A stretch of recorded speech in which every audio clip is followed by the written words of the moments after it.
Hello, peace and blessings to you all. Thanks for checking in. So I have a lot of work going on right now. My friend is gonna make a little intro thing, and it's gonna be all like professional.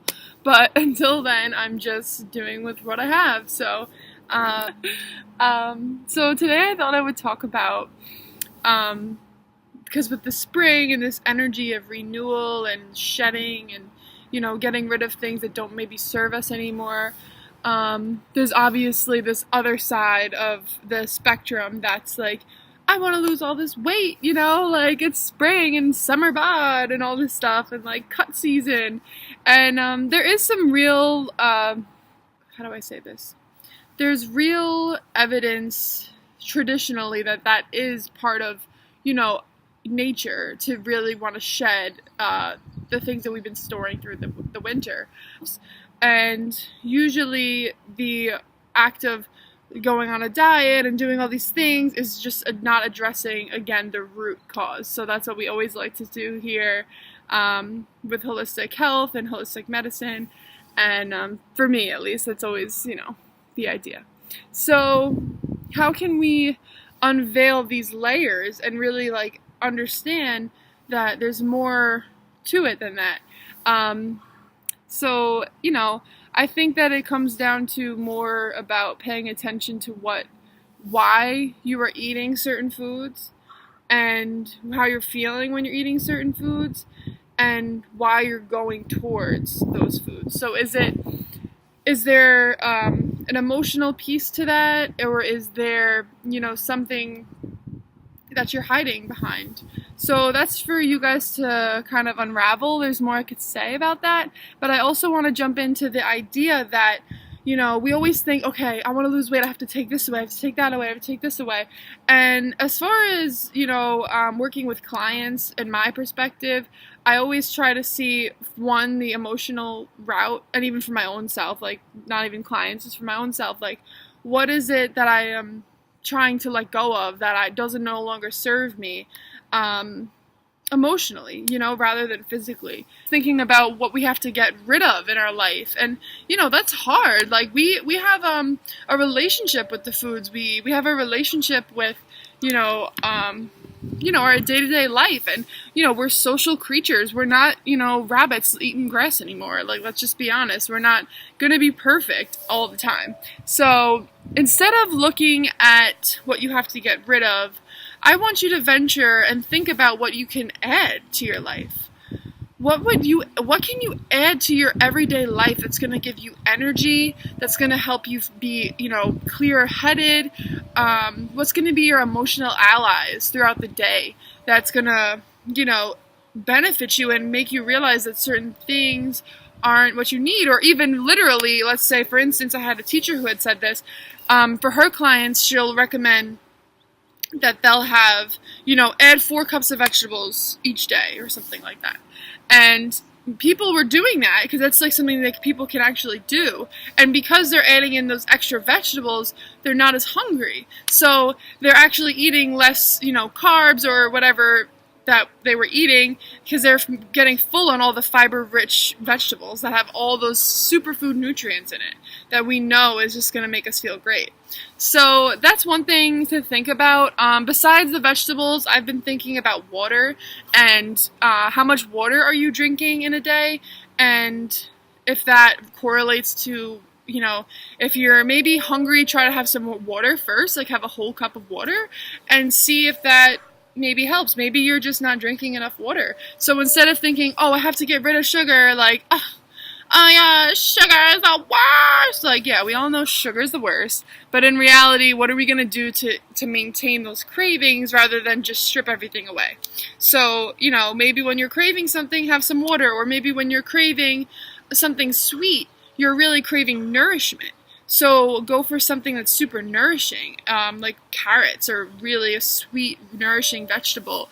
Cook them in coconut oil and cinnamon and other things. And that might be more of a winter food, but still, it could be a nice, sweet, nourishing thing that really is getting down to what your body's asking for. So that's another thing, is what are our bodies asking for when we are super hungry or, craving certain foods. There's different things that our bodies are craving, and we can get into that with different videos.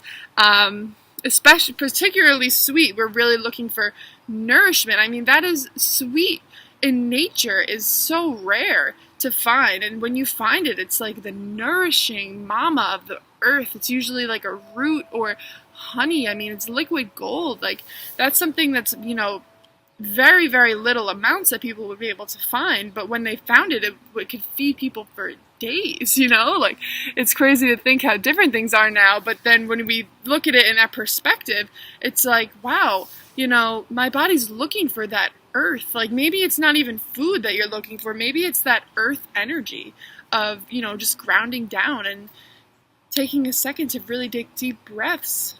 It's a beautiful day we're having, and I'm surrounded by all my little seeds, if you guys want to see all my little babies. So it's really been a nice day. I was gardening before and stuff. So another thing that's been on my mind is, obviously, because I've been gardening and there's dirt in my nails and there's this all this dirt energy around me, is probiotics. So what probiotics are, what it really means that we even have to supplement probiotics, and how we can come back a little bit. The new studies about probiotics and how there's so much bacteria in our bodies and how we're so depleted is truly, science showing us that we are so disconnected from this earth. And, there's a lot of different things that go into it. But borderline, main thing is that we're literally supplementing with dirt. Like, basically, they're getting these, soil-based probiotics and, lacto-fermented-based probiotics, but it's basically all coming down to the strains that we were not any time in correlation with anymore. So there's not just, the acidophilus and lactobacillus or whatever like that. There's millions and millions of strains of probiotics, because it really just comes down to bacteria as cells. So, we are made of like 90% bacteria cells. So when you think about it, it's like we are seedlings of this earth, just science isn't going to say it in this perspective, but you're going to hear it from like people in this realm. Like, when we think about how much bacteria we are, it's like, it's obvious that we are not just these bodies. Like, we are millions and millions of years of evolution with this earth, and like everything that we are to our core existence is earth matter. So when we think about that, and we think about how we're supplementing with that, it just shows you that there's this gap. And this gap is major in our society. We know that we're not really barefoot on the ground. If we are, it's probably cement. So even the soil itself now is not as rich in the probiotics that it used to be. Because we are, unless you're on an organic farm or there's really untampered preserves, which are there, so it's like we have hope. I'm not trying to be the damper of the day, but there is something to say about, the way that soil is so depleted of minerals and bacteria and all these things. Like, we're not barefoot on the ground. We're not, digging I am, but most people aren't digging their hands, without gloves in soil, getting it stuck in their nails.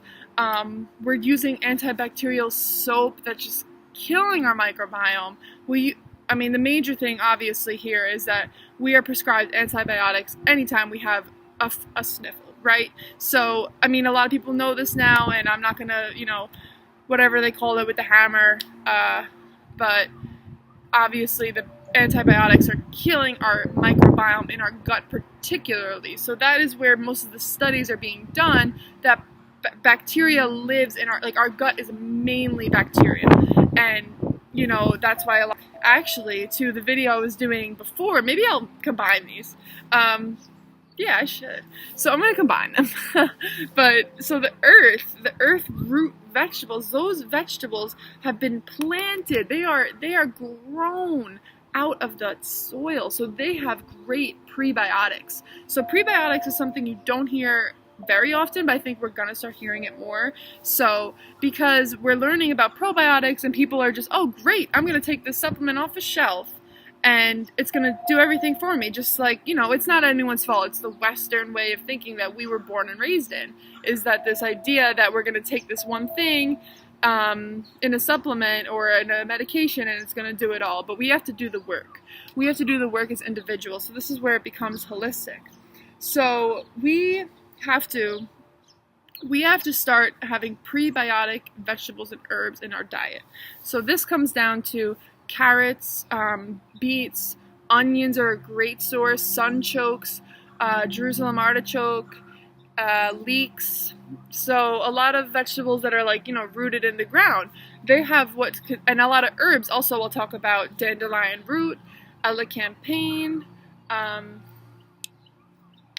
there's more, but, those are some of my favorites. Oh, burdock root. So those are, we're getting a common denominator. It's these sweet, earthy vegetables and herbs, right? So these are the herbs and vegetables that have inulin. So inulin is a prebiotic starch that feeds the microbiome.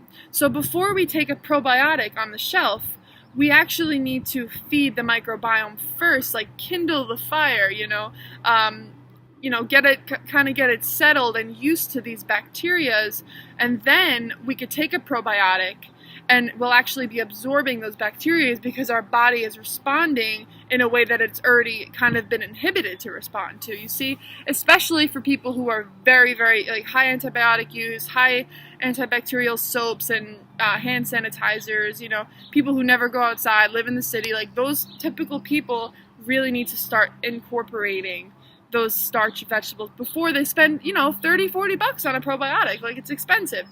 But there's other things too we could talk about besides probiotics. So fermented foods is a traditional way that humans have always known to prepare a lot of foods. So there's sourdough, there's yogurt, there's kombucha now. I'm going to talk a little bit about kombucha. It's not one of my favorite probiotics, but it's definitely going to get you some. What else are some? Tell me out, guys. If you guys know some. Sauerkraut. So that's a really good one. Now you see sauerkraut chips. You see sauerkraut juice. So it's pretty easy now to get this stuff, but we could always do this for ourselves, right? So we could always make these for ourselves and do that. So there's different pickling recipes I want to get into and stuff like that with you guys.